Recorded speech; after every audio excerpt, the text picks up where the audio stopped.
పిల్లల్లో home remedies లేదా self medication ఎంతవరకి better అంటారు? ఆబ్వియస్లీ కొన్ని నేచురల్ హోమ్ రెమెడీస్ ఉంటాయి. సపోజ్ జలుబు వచ్చినప్పుడు మనం స్టీమ్ ఇన్హలేషన్ తీసుకోండి అంటాం. That's a very good home remedy.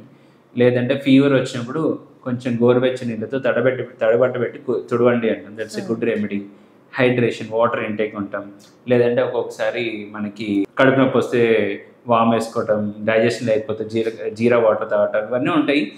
Specific home remedies వరకు వెరీ గుడ్ అండి. బట్ ఇఫ్ సిచ్యుయేషన్ డిమాండ్స్, ఈ చైల్డ్ క్లినికల్గా ఎక్కువ డిటీరియట్ అవుతున్నాడు, వాడికి డాక్టర్ చూపించాల్సిన టైం వచ్చినప్పుడు మాత్రం better we consult the doctor. Sometimes ఎందుకంటే ఒక్కొక్కసారి లేట్ అయిపోతే ఇన్వెస్టిగేషన్స్ కానీ ఎక్కువ ట్రీట్మెంట్ కానీ ఇవ్వాల్సి వస్తుంది. ఒకసారి ఎర్లీగా చూపిస్తే డాక్టర్కి తొందరగా క్లినికల్గా బెటర్ అయిపోతాడు.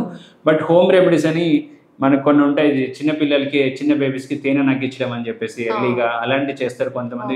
ఆ ముక్కులో చెవులో నూనె చుక్కలు వేస్తే ఇంకా బెటర్గా ఉంటుంది అంటారు. కొంతమంది ఏమో అంబ్లికస్ కార్డ్కి పేడ అంటిస్తే ఫాస్ట్గా హీల్ అయిపోతుంది అంటారు. ఇలాంటివి చేయకూడదు. ఇవి టబూస్ అంటాము. ఇవి చిన్నప్పటి నుంచి కొన్ని ఫ్యామిలీస్లో ఫాలో అవుతుంటారు ఇప్పటికి కూడా. So I request parents, first 6 months వరకు mother milk, vitamin D3 drops అయితే వేరే ఏమి ఇవ్వకూడదు. కొన్ని కేసెస్లో కొంతమంది బేబీస్ మదర్ మిల్క్ రాకపోతే కనుక అప్పుడు ఫార్ములా పౌడర్ మిల్క్ ఇస్తాము. 1 year వరకు కౌ మిల్క్ కానీ బఫెలో మిల్క్ కానీ ఇంట్రడ్యూస్ చేయకూడదు చిన్న బేబీస్కి. కొన్ని హోమ్ రెమెడీస్ ఉంటాయి. మనం ఇందాక మాట్లాడుకున్నట్టు స్టీమ్ ఇన్హలేషన్ చేయండి, hot water rock salt gargling చేయండి. బట్ అలా అని సిక్ అవుతున్నా కూడా ఇంకా దానికి స్టిక్ అవ్వకూడదు. డాక్టర్ తీసుకొచ్చి చూపించండి. Child is going out of our hands, child బాగా సిక్ అవుతున్నా మనకు అనిపిస్తే కనుక డెఫినెట్గా మనం. హాయ్ ఎవ్రీవన్, నేను మీ Vedika. Please subscribe to Golgo Health. Don't forget.